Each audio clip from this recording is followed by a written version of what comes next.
The last thing we're going to do in section 6.2 is make a probability distribution. So a probability distribution represents the probabilities of all possible events. And we're going to do the following to make a display of a probability distribution. This is kind of like a histogram, which we've made before. So first we need to list all possible outcomes. We're going to use a table or a figure if that's helpful. I always like to make a table, keep it organized. Next, we want to identify the outcomes that represent the same event, such as if I flip 3 coins, getting 2 heads, getting 1 tail. And we're going to find the probability of each of those events. Next, we can make a table in which one column lists the event, the other column lists the probability, and the sum of all probabilities, remember, must always add up to 1, or like really, really close. I know sometimes we can't get it exactly to 1, but like 0.999 is perfect. So here's an example of a probability distribution displayed as a table. So for example, the event was 0 heads, which is the same thing as 2 tails, and that can occur 0.25 times if I toss a coin twice. Getting 1 head and 1 tail can occur 2 ways, so that's 2 out of 4 possible ways, right? There are 4 possible outcomes.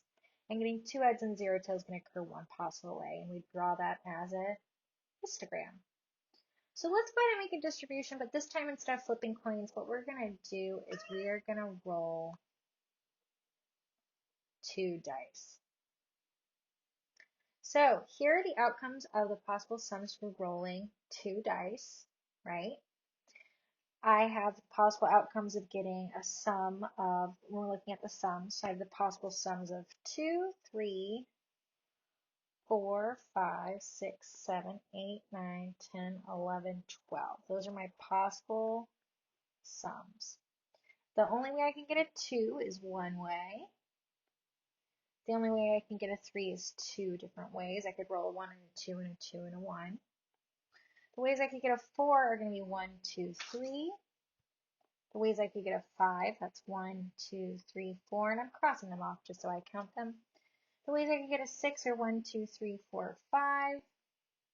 And I'm counting the frequency so I can calculate the probability, because remember there are 36 possible outcomes. Sorry, there are 36 events, but not that many possible outcomes.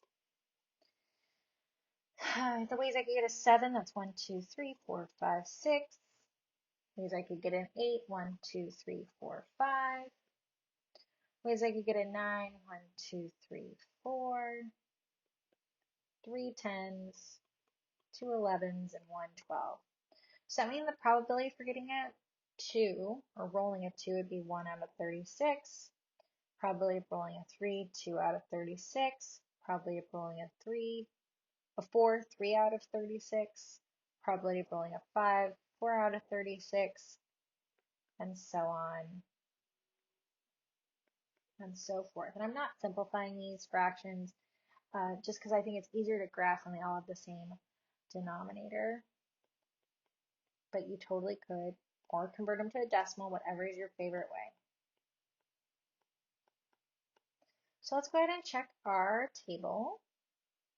Make sure we did it correctly.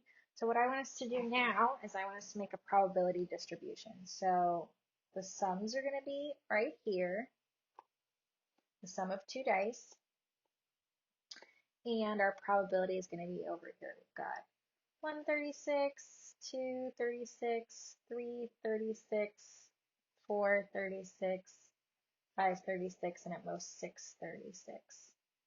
And we've got 2, 3, 4, 5, 6, 7, 8, 9, 10, 11, 12.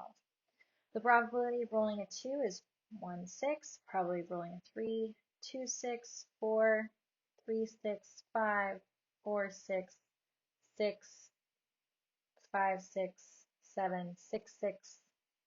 Right? Oh, this kind of fits a normal distribution, right? Interesting.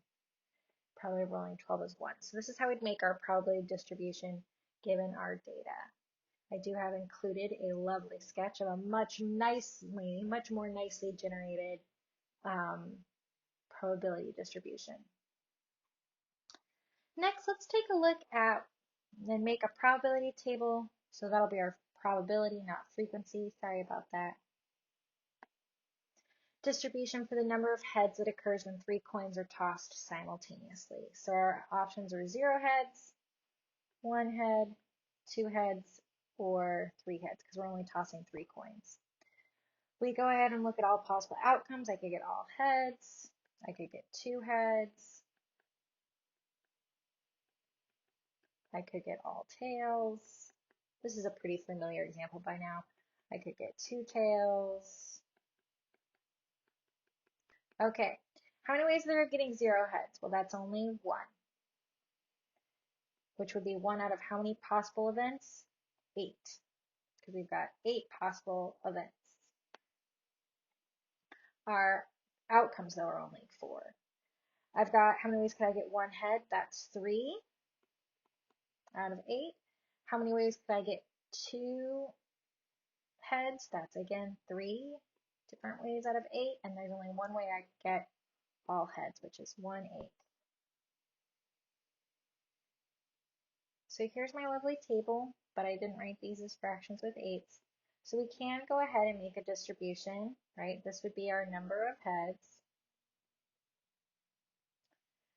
1/8, 2/8, 3/8, right? If I've got 0, 1, 2, or 3, there's 1 way to get 0 heads, 3 ways to get 1 head, another 3/8 probability of getting 2 heads, and 1/8. So these are very similar to frequency distribution, but now on the x-axis, on the y-axis, instead of frequency, we have probability. And that's the last thing we're going to talk about in section 6.2.